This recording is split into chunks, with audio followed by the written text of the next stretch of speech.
I'm Chad, I'm Kristen. and this is the intermediate lesson for Valentine's Day. February 14th. February 14th. At Hidden City Ballroom for the week 2 class. Okay. So, what we talked about is using the 8 count step. So we're going, actually we'll do, so we're going step, step, triple step, step, step, triple step, step, step, triple, step, step, triple step, okay? And then we also tried it from closed position. Step, step, triple, step, step, triple, step, step, triple, step, step, triple, okay? So we use those two moves to move around the room, and then eventually we did kind of a partial swing out.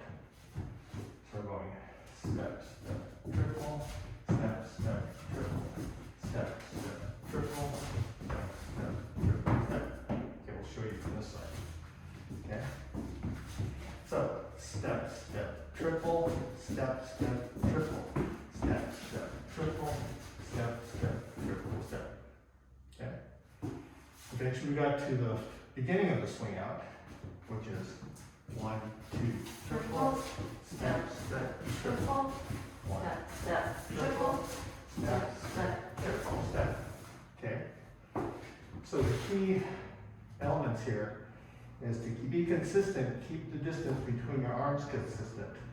That way when you come to the end, or the middle of the Lindy hop step, or swing out, your hand is going to be perfect position here. Okay?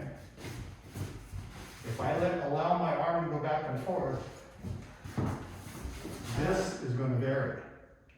Okay? So in our classes, we emphasize get rid of the variables.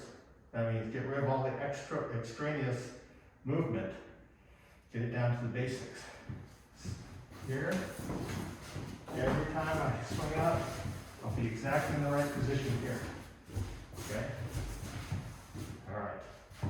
Another thing we talked about is for follows, how do you know the difference between when it's going to be Lindy send out versus just a turn or a rotation like you might see in East Coast?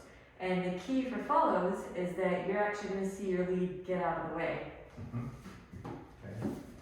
So I'm actually moving out of the way so she has a clear path through here. 1, 2, triple, step, step. Okay. So that, I'm going to catch my follower at the end of that swing out.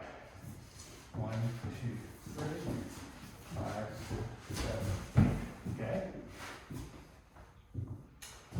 We also talked about arcing the rock step. Okay. And if I move my hips in an arc, follow will move her hips in an arc. The difference, the reason for that is you'll get a lot more momentum on the turn. Okay, or if I just go straight through. Okay, I should get enough momentum for a double turn. If you rock straight back, there's hardly enough energy to finish that turn. Okay, if it's a tuck turn,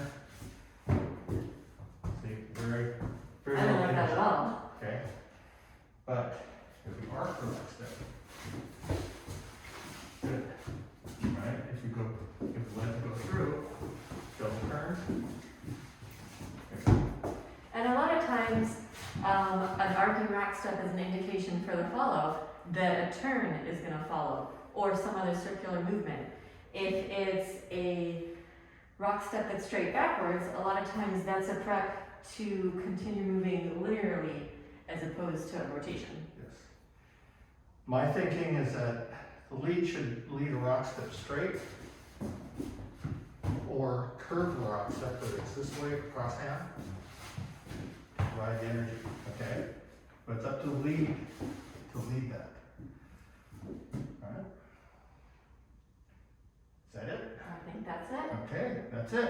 Thank you. Thank you for coming, and we'll see you next week.